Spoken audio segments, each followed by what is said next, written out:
Hi ಎಲ್ರಿಗೂ welcome back to daily using English ಸೆಂಟೆನ್ಸಸ್ಗೆ. ಮೊದಲನೇ ಸೆಂಟೆನ್ಸ್ ಹೀಗಿದೆ: ನಾವು ಕನ್ನಡದ ಮೂಲಕ ಇಂಗ್ಲೀಷ್ನ ದಿನಾಲು ಬಳಸೋವಂಥ ಇಂಗ್ಲೀಷ್ನ ಸುಲಭವಾಗಿ ಕಲಿಬೋದು. ನೋಡಿ, ಇಲ್ಲಿ ದಿನ ಬಳಸೋವಂಥ ಮಾತಾಡೋವಂಥ ಡೈಲಿ ಮನೇಲಾಗಲಿ ನಮ್ಮ ಫ್ರೆಂಡ್ ಸರ್ಕಲಲ್ಲಾಗಲಿ ಮಾತಾಡೋವಂಥ ಸೆಂಟೆನ್ಸಸ್ ಹೀಗಿದೆ: ನೀವೇನು ಮಾಡುವಿರಿ, ನೀವೇನು ಮಾಡುವಿರಿ. ಇದನ್ನು ಇಂಗ್ಲೀಷ್ನಲ್ಲಿ ಯಾವ ಥರ ಹೇಳೋದು? What do you do, what do you do.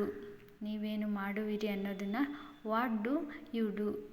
ಹಾಗೆ ಮುಂದಿನ ಸೆಂಟೆನ್ಸ್ ಹೀಗಿದೆ: ನೀವು ಓದುವುದನ್ನು ಆನಂದಿಸುವಿರಾ, ನೀವು ಓದುವುದನ್ನು ಆನಂದಿಸುವಿರಾ.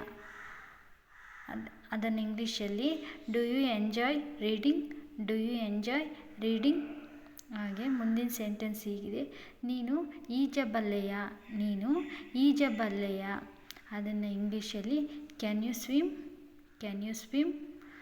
ಹಾಗೆ ಮುಂದಿನ ಸೆಂಟೆನ್ಸ್ ಹೀಗಿದೆ: ನೀವು ಸಂತೋಷವಾಗಿದ್ದೀರಾ, ನೀವು ಸಂತೋಷವಾಗಿದ್ದೀರಾ. Are you happy, are you happy.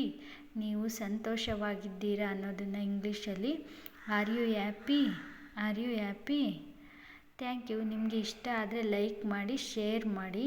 ಹೆಚ್ಚಿನ ವೀಡಿಯೋಸ್ಗಾಗಿ ಸಬ್ಸ್ಕ್ರೈಬ್ ಮಾಡಿ. ನೀವು ಈ ಮೂರಲ್ಲಿ ಯಾವ್ದು ಮಾಡಿದರೂ ನನಗೆ ರೀಚ್ ಆಗಿ ನನಗಿನ್ನೂ ಹೆಚ್ಚಿನ ಉತ್ಸಾಹ ಬರುತ್ತೆ ಮುಂದಿನ ವೀಡಿಯೋ ಮಾಡೋದಕ್ಕೆ. ಹೆಚ್ಚಿನ ಸಂಖ್ಯೆಯಲ್ಲಿ ಸಬ್ಸ್ಕ್ರೈಬ್ ಆಗಿ. Thank you.